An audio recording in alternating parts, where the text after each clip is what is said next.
Good morning, hello everyone. आप सभी का स्वागत है अपनी ऑनलाइन बायोलॉजी क्लासेस में। मैं भारत सैनी आप सभी का बहुत बहुत स्वागत करता हूं अपने बायोलॉजी के ऑनलाइन प्लेटफॉर्म के अंदर। आज हम फिर से एक बहुत ही महत्वपूर्ण टॉपिक को लेकर आए हैं। टॉपिक बहुत छोटा है लेकिन एग्जाम की दृष्टि से बहुत ही महत्वपूर्ण है। आज हम परासरण दाब अर्थात ऑस्मोटिक प्रेशर के बारे में पढ़ेंगे। ऑस्मोटिक प्रेशर क्या होता है और क्या इसका महत्व होता है। आज का वीडियो हम परासरण दाब से संबंधित सबसे पहले हम बात करेंगे आखिर परासरण दाब होता क्या है। तो परासरण दाब की डेफिनेशन क्या है, तो देखिए वह दाब जो शुद्ध जल अर्थात विलायक के अणुओं को अर्धपारगम्य झिल्ली से अर्धपारगम्य झिल्ली के दूसरी ओर स्थित घोल में प्रवेश करने से रोकने के लिए आवश्यक होता है, परासरण दाब कहलाता है। एक बार फिर देखते हैं, वह दाब जो शुद्ध जल अर्थात विलायक के अणुओं को अर्धपारगम्य झिल्ली के दूसरी ओर स्थित घोल में प्रवेश करने से रोकने के लिए आवश्यक होता है, परासरण दाब कहलाता है। यानी हम ये कह सकते हैं कि जब हम दो अलग अलग घोलों को अर्धपारगम्य झिल्ली द्वारा पृथक करते हैं तो एक तरफ विलायक, एक तरफ विलयन है, एक तरफ विलायक है। विलयन में सांद्रता ज्यादा है विलायक की तुलना में, तो विलायक के अणु अर्धपारगम्य झिल्ली से विलयन में प्रवेश करने की कोशिश करेंगे, क्योंकि सांद्रता प्रवणता का नियम जो है वो ये कहता है कि कोई भी अणु अपनी अधिक सांद्रता से कम सांद्रता की ओर गति करता है। तो जल के अणु विलयन में जाते हैं और उस विलयन में प्रवेश करने के विरोध किया जाता है एक विशेष दाब के द्वारा। उस दाब को ही परासरण दाब कहते हैं और इस परासरण दाब को हम ऑस्मोटिक प्रेशर अर्थात ओपी कहते हैं। तो ओपी को हम इस प्रकार भी दर्शा सकते हैं, ओपी इज प्रोपोर्शनल टू अर्थात समानुपाती विलयन में विलेय अणुओं की संख्या। हम यूं कह सकते हैं कि परासरण दाब विलयन में जो विलेय के अणु घुले हैं उनके ऊपर डिपेंड करता है। जितना विलेय घुला है उतना ही परासरण दाब होगा, अर्थात जितना गाढ़ापन होगा उतना ही परासरण दाब होगा। यूं समझिए कि मान लीजिए जल है तो जल के अंदर परासरण दाब नहीं होता है। यहाँ हम देखते हैं शुद्ध जल का ओपी शून्य होता है, अर्थात शुद्ध जल में परासरण दाब नहीं होता है। सांद्र विलयन का ओपी उच्च होता है। तो शुद्ध जल में यदि हम मान लीजिए विलेय घोले अर्थात चीनी या नमक क्या है, विलेय है, तो विलेय को जब घोलते हैं जल में तो विलयन बनता है। तो विलयन में जितने ज्यादा हम घोले जाएंगे उसमें चीनी को या नमक को, यानी जितना गाढ़ापन होगा उतना ही सांद्र होगा विलयन। और इसी घोलने के कारण ही यानी विलेय के घुलने के कारण ही इसमें परासरण दाब उत्पन्न होता है। तो जितना घोल के अंदर विलेय के गुण हैं उसी को हम ऑस्मोटिक प्रेशर कहते हैं। बात समझ में आ गई। ऑस्मोटिक प्रेशर क्या है, घोल में विलेय के गुण है, यानी किसी घोल में विलेय कितना घुला है यही उसका परासरण दाब होगा और उस पर निर्भर करेगा। यहाँ नोट करके हमने बता दिया है कि शुद्ध जल का ऑस्मोटिक प्रेशर शून्य होता है शुद्ध जल का, या विलायक का जो है ऑस्मोटिक प्रेशर शून्य होता है। जैसे जैसे वो सांद्र विलयन होता जाएगा ऑस्मोटिक प्रेशर उसका उच्चतम होगा। दूसरे शब्दों में हम इस प्रकार भी कह सकते हैं विलयन का ओपी, अर्थात किसी विलयन में ओपी कितना होगा ये समानुपाती होगा विलेय की सांद्रता। यानी उस विलयन में क्या होता है, दो चीजें होती हैं, एक होता है विलायक और एक विलेय। तो विलेय कितना है, जितनी ज्यादा सांद्रता विलेय की होगी उतना ही उस विलयन का ऑस्मोटिक प्रेशर बढ़ेगा।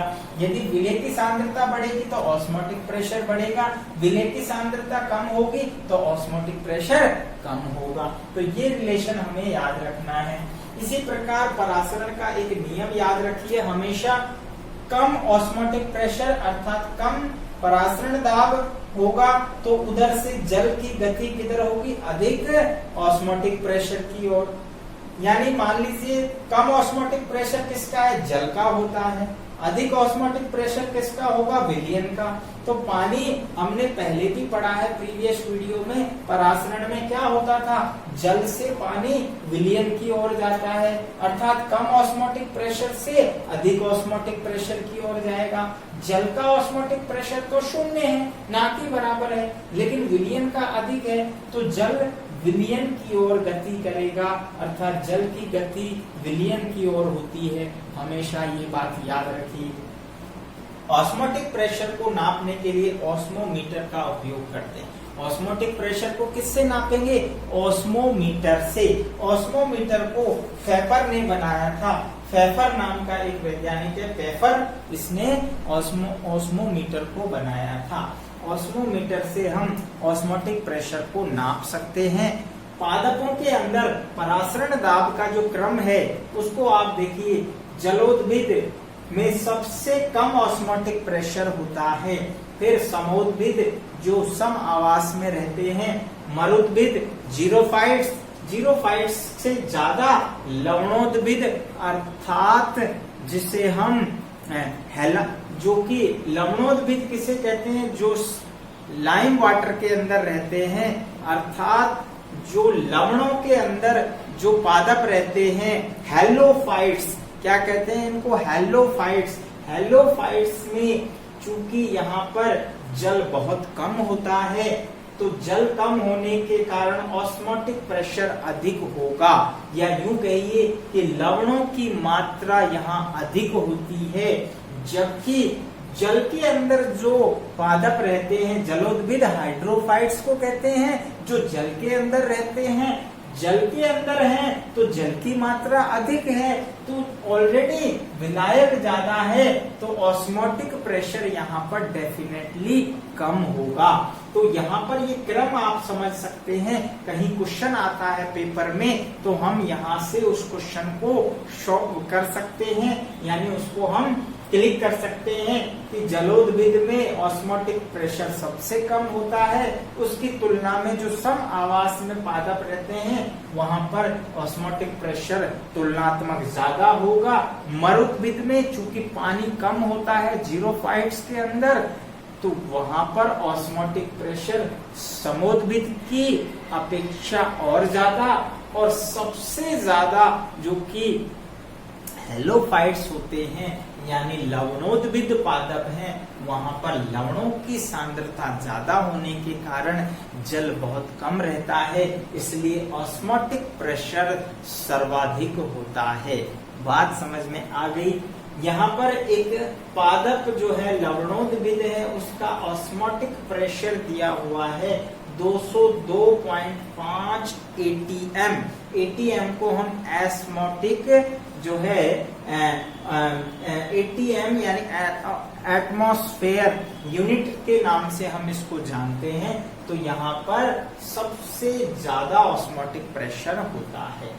अब यहाँ पर एक वैज्ञानिक है हैरिस, उन्होंने बताया कि पादप के किस भाग में ऑस्मोटिक प्रेशर कितना होता है। तो ध्यान रखिए, हमेशा पत्ती में ऑस्मोटिक प्रेशर सबसे अधिक होता है। अब आप कहेंगे क्यों होता है, तो ध्यान रखना, पत्तियों के अंदर भोजन बनता है, प्रकाश संश्लेषण की क्रिया के द्वारा शर्करा का निर्माण होता है अर्थात ग्लूकोज बनता है। तो ग्लूकोज की सांद्रता अधिक होने से वहां पर ऑस्मोटिक प्रेशर ज्यादा होता है अन्य अंगों की तुलना में, राइट। अब जड़ों के अंदर ऑस्मोटिक प्रेशर सबसे कम होता है। क्यों होता है? क्योंकि जड़ें जल के अंदर होती हैं, जल के अंदर होने के कारण वहां पर ऑस्मोटिक प्रेशर तुलनात्मक कम होता है।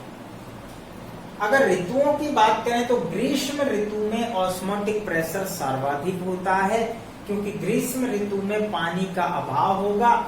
जिस प्रकार जीरोफाइट्स के अंदर होता है उसी तरह यहाँ ऑस्मोटिक प्रेशर अधिकतम होता है। या दोपहर के समय आप देखते हैं पानी कम होने के कारण वाष्पीकरण हो जाता है वाष्पोत्सर्जन से, तो ऑस्मोटिक प्रेशर बढ़ जाता है। लेकिन रात के समय में ऑस्मोटिक प्रेशर का मान, ओपी का मान कम होता है। नेक्स्ट पॉइंट की हम बात करते हैं, ऑस्मोटिक प्रेशर को परासरणीय विभव या विलेय विभव भी कहते हैं।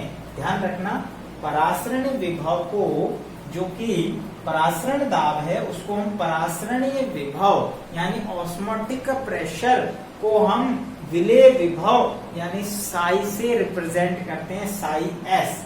तो ये चीजें आगे भी हम रिलेशन में पढ़ेंगे जब हम डीपीडी के बारे में पढ़ेंगे। तो इसका मान ऋणात्मक होता है। ये महत्वपूर्ण है कि साई एस यानी विलेय विभव का मान ऋणात्मक होता है, जबकि ऑस्मोटिक प्रेशर का मान धनात्मक होता है। यहाँ एग्जाम्पल से समझ सकते हैं, 1 मोल ग्लूकोज का 0 डिग्री सेंटीग्रेड पर साई एस -22.4 ATM होता है, राइट।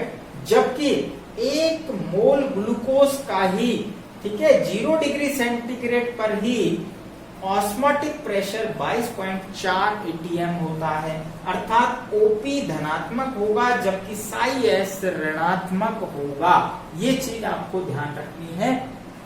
थोड़ा सा इसके अंदर कंट्रोवर्सी है, लेकिन आप हमेशा ध्यान रखेंगे विलेय विभव का मान साई एस से रिप्रेजेंट करेंगे, जो हमेशा माइनस आता है, ऋणात्मक चिन्ह से रिप्रेजेंट करेंगे, जबकि ओपी का मान धनात्मक होता है, जिसे हम यानी प्लस चार्ज से रिप्रेजेंट करेंगे। इसके अलावा एक पॉइंट और है यहाँ पर जो कि महत्वपूर्ण है, विद्युत अपघट्यों यानी इलेक्ट्रोलाइट्स का ओपी अविद्युत अपघट्यों अर्थात नॉन इलेक्ट्रोलाइट के ओपी से ज्यादा होता है। सीधी सी बात है, इलेक्ट्रोलाइट्स के अंदर आयनों की मात्रा ज्यादा होती है, इसके कारण ऑस्मोटिक प्रेशर ज्यादा होता है। तो यहाँ हम एग्जाम्पल से समझ सकते हैं कि 1 मोल NaCl अर्थात नमक, लवण, 1 मोल NaCl यानी लवण का जो ऑस्मोटिक प्रेशर है ग्रेटर देन है किसके? 1 मोल ग्लूकोज के ऑस्मोटिक प्रेशर के, अर्थात 1 मोल ग्लूकोज का ऑस्मोटिक प्रेशर 1 मोल NaCl के ऑस्मोटिक प्रेशर से कम होता है। तो ये ऑस्मोटिक प्रेशर से संबंधित आज का वीडियो था। इसमें हमने देखा कि ऑस्मोटिक प्रेशर क्या होता है, ऑस्मोटिक प्रेशर के कारण ही परासरण क्रिया होती है, और ऑस्मोटिक प्रेशर कब कब कहां पर अधिक होगा, विलेय जितना ज्यादा होगा, वास्तव में विलयन में विलेय के घुलने के या विलेय के अणुओं के गुण को ही हम ऑस्मोटिक प्रेशर कहते हैं। विलेय की सांद्रता जितनी ज्यादा होगी उतना ही ऑस्मोटिक प्रेशर बढ़ेगा। हमेशा जल की गति कम ऑस्मोटिक प्रेशर से अधिक ऑस्मोटिक प्रेशर की ओर होती है। ऑस्मोटिक प्रेशर को ऑस्मोमीटर से नापा जाता है, और पादपों में किस किस भाग में कहां पर ऑस्मोटिक प्रेशर का मान कम या अधिक होता है। ये सारी चीजें आज की वीडियो में हमने देखी। मुझे उम्मीद है कि आपको वीडियो अच्छा लग रहा है। आप लगातार हमारे वीडियोस को देखते रहिए। हम इसी प्रकार पूरी प्लांट फिजियोलॉजी के सारे टॉपिक्स आपको छोटे छोटी वीडियोस के माध्यम से क्लियर करेंगे। बस देखते रहिए लगातार हमारा online biology classes break through with Bharat sir. Share कीजिए अपने दोस्तों के साथ और लगातार जो है इसको लाइक कीजिए। मिलते हैं नेक्स्ट वीडियो में, तब तक के लिए खुश रहिए, मस्त रहिए, लगातार अपनी स्टडी जारी रखिए।